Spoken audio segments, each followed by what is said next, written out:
Joining us now from Burlington, Vermont, is one of the grand marshals of his potential march to the convention in Philadelphia, Sanders campaign manager Jeff Weaver. Jeff, it's great to be with you. Great to have you. Hi, how's it going? Thank you. Doing well? Things are going great. Fabulous. Can you give us a little preview of what Senator Sanders is likely to say tonight, other than that the political revolution continues?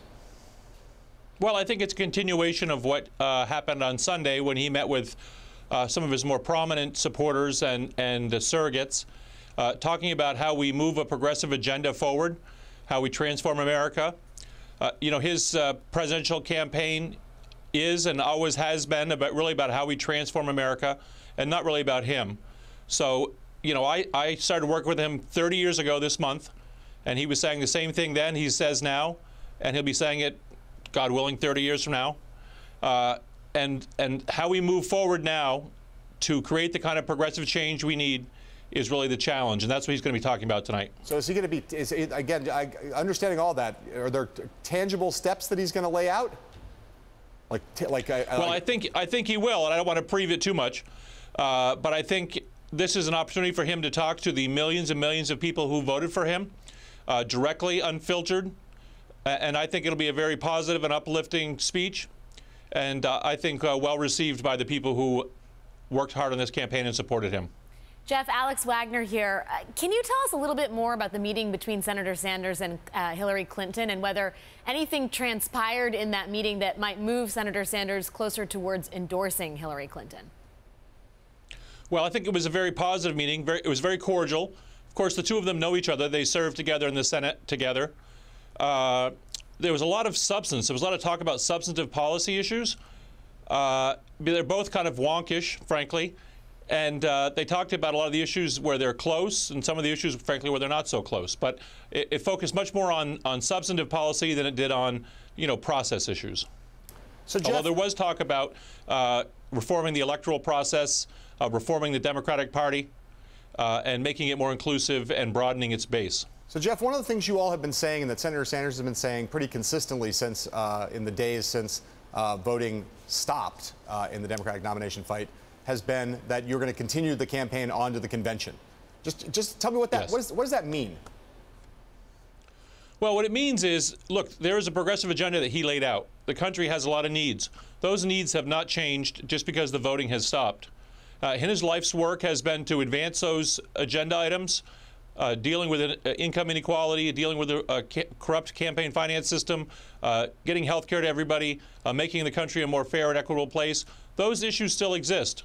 And the needs and the desires of the people who supported him and the people who didn't support him still exist. And he's going to continue working on that through the convention. Right. But, Jeff, does he intend to challenge her at the convention, or are you talking about just him continuing to advocate for the issues he's always cared about? There's a lot of vagueness in continue my campaign until the convention. Does he still believe he's trying to win the Democratic nomination? Well, I think you'll see at the convention we'll have a unified party coming out of it.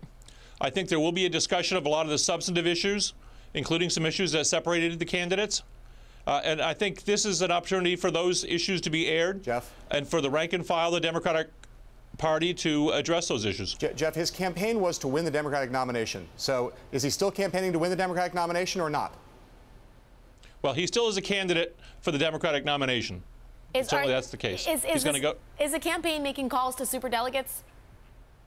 We're not currently lobbying superdelegates. We are not. No. Do you have any expectation that you're going to start lobbying superdelegates, or is that effort now over? I don't anticipate that will start anytime soon. Okay. Yeah, go ahead.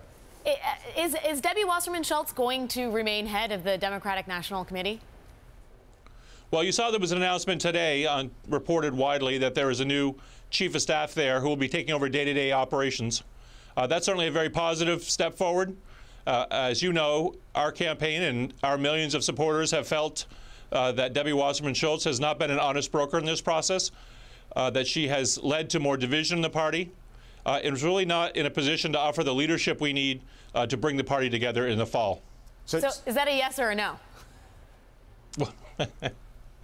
I don't know whether she'll remain on as a sort of titular head or not, but the fact that day-to-day operations have been put in somebody else's hands is a very, very positive sign for the party. Wait a second, Jeff. Are you trying to say that the move today in your view, means that Debbie Wasserman Schultz is no longer the effective chairwoman of the Democratic National Committee? Well, I just read the news coverage, so I can't tell you more than that. But it did say that day-to-day operations were being turned over to somebody else. Let me put it this way. You guys have said in the past that one of the conditions for Senator Sanders ultimately endorsing Secretary Clinton is that Debbie Wasserman Schultz be removed, correct? That's been your posture. Well, he certainly has advocated for her removal. Right. So is that part of the I'll ask you the precursor question. Is her removal part of what he wants in order to eventually come around to supporting Secretary Clinton? Yes or no? Well, I wouldn't draw the connection quite so directly, but I would say this, that he articulated the other day in his press conference. The first item he talked about was the chairwoman's leadership and the fact that in order to bring this party together, we need leadership at the DNC that can unite the party, that is not seen as divisive, and that can do what needs to be done to have a harmonious convention. So does a new chief of staff satisfy you? Is that what you're saying? That if there's a new chief of staff handling day-to-day operations, you don't mind if she stays on as the titular head of the party? Well, we would certainly prefer that she be removed or that she step down. I think at this point, that's really the best course for the party. Can I ask you, Jeff? I find it hard to believe that at the convention there won't be hundreds or a couple of thousand people booing when she comes on stage, despite our efforts to make sure that doesn't happen. Is the removal of Debbie Wasserman Schultz more or less important than the reform of the nomination process on the Democratic side with superdelegates and the like? Well, they're all important, and certainly superdelegates is an incredibly important issue. But it's all part and parcel to transforming the Democratic Party. It needs to be opened up. It needs to have a grassroots focus. It needs to bring in all the people that Bernie Sanders brought into the process. And Debbie Wasserman Schultz is not really the person to do that. Right. Jet, let me put it to you this way. There are a variety of things that you guys are for, right? There's things on policy where you have differences with Secretary Clinton. There's things in the platform. There's process reforms, including same-day registration, open primaries, end of superdelegates. Are all of those, if I describe all those things to you, was it fair to say that those are all things that you were trying to negotiate with the Clinton campaign as some kind of a package that would then lead Senator Sanders to endorse Secretary Clinton? Is that a fair characterization of what's going on currently? Well, I think it's a fair characterization to say that those issues are all under discussion between the campaigns, both at the staff level and the other night among the candidates, among the principals.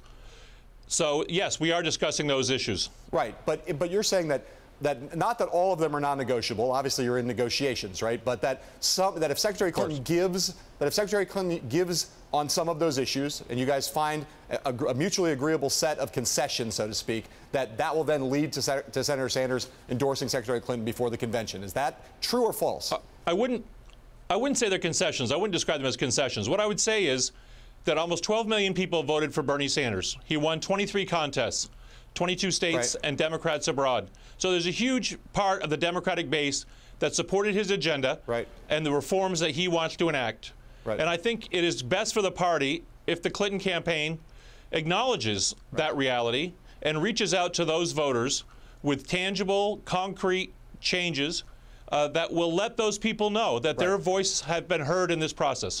So let me remove the word concessions. Let me just come back to the original question, which was, if you guys can reach a package of changes, some of which she will agree to, some of which she may not agree to. Again, I'm not suggesting that you're saying all of these are non-negotiable. You must have X, Y, or Z. But if you guys reach an agreement on some set of those changes taking place, the result of that will be Senator Sanders endorsing Secretary Clinton before the convention. Yes or no?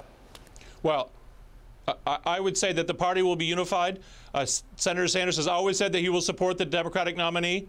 So I think that after a period of conversation, both with the Clinton campaign and with our supporters, we would like to get to a place where we could very actively support the nominee. Right, and that nominee is Secretary Clinton in this case. I mean, again, you basically conceded you're not trying to switch superdelegates' votes. You have no plans to do that.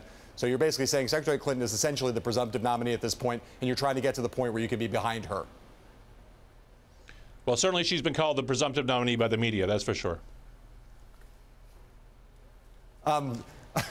Yeah, but I'm asking you, Jeff. At this point, you're willing to accept that? I know you. Right? I know you. I mean, you're effectively saying he's not actively campaigning to be the Democratic nominee anymore. You're no longer doing the things that would be required to make him the nominee, i.e., flipping superdelegates, and you're having a set of negotiations over things that you would like her to do that are kind of, you're essentially saying are a price for his support. Is that, again, is there anything I've said just now that's untrue? I think it speaks for itself, John. Jeff, as a Clinton campaign, how would you characterize the relationship between the two campaigns at this point? Oh, I think the relationship is very good. Staff contacts have been frequent and friendly. I think we're really digging down into the weeds on a number of issues. The meeting between the senator and the secretary was very good. So I think people are working together because they understand that we need to defeat Donald Trump in the fall. I mean, that's an imperative. Jeff, thank you for coming on. Thank you for making, I believe, a little bit of news. And I don't think I made any news. I never make news. That's all you ever do is make news. You also look remarkably healthy up there. I don't know if that's a tan or just good lighting, but you're looking very good. Thank you. No, that's it. No makeup, nothing. Fantastic. Wow. Right. Jeff Weaver, looking good. And I'll have what he's having. No kidding.